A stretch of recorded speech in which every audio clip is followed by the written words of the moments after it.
Here with Daryn Pittman at Eldora Speedway tonight, and we kind of got a saying amongst me and my friends, there isn't a big race at Eldora without a little bit of rain and a little bit of, I guess, twists and turns thrown your way. What do you anticipate tonight with this racetrack, with how wet it got today, and what they're going to do to try to get this show in?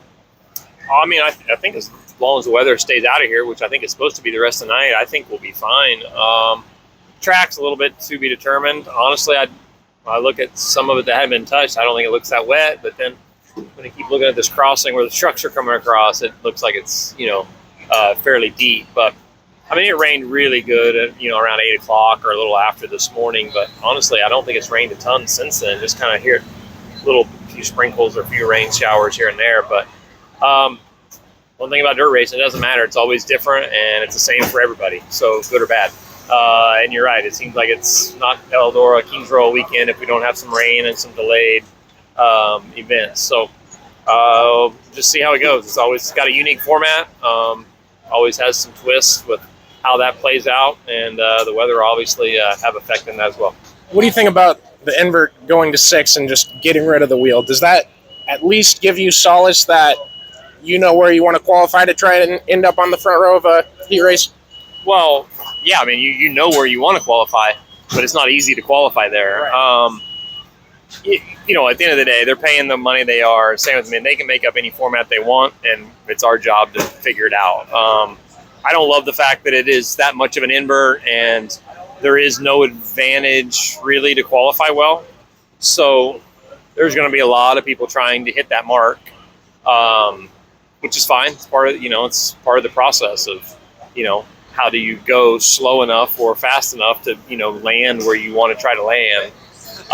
So there's going to be a lot of that going on. I think we know that, especially with the way the track conditions are probably going to be. If they're going to be wet, qualifying good and making it out of your heat race is virtually going to be pretty difficult. So, but like I said, we can complain about it all we want, but same for everybody. And it's their rules. They put up 175,000 to win or $1 million to win. We'll play by them. You're one of the few, past winners that are back to race tonight.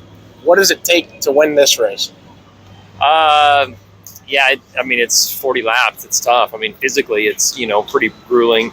The conditions change. I mean, if it stays wet all night long, it's going to be, physically it's pretty tough on you, but you just got to have a good car. You've got to be able to make speed. This place is all about, continuing to make mile an hour, while you're, it's easy to do when you're up front in clean air.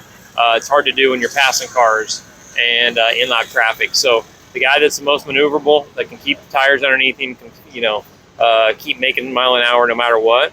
It's going to be tough to beat, and there's a handful of guys that are doing that pretty easily right now. And then you've driven for a lot of sprint car teams out here. How does Alex Bowman Racing compare to them? Dude, I've had a good time. It's been great. I mean, just coming back and working with Joe, the car's been extremely fast. Every time we've hit the racetrack, we've had speed. I've got a lot of catching up to do myself to try to get better. And as the track gets more technical and as it slows down, that's where I've really struggled. But we're just trying to work through that. We're not where we need to be. We know that, but the guys that are on top of the game, they're tough to beat, and they've got their stuff figured out. But man, Alex, our car's quick. I mean, we've been we've been on the board, top 5, pretty much every time we've hit the track as far as just flat out raw speed.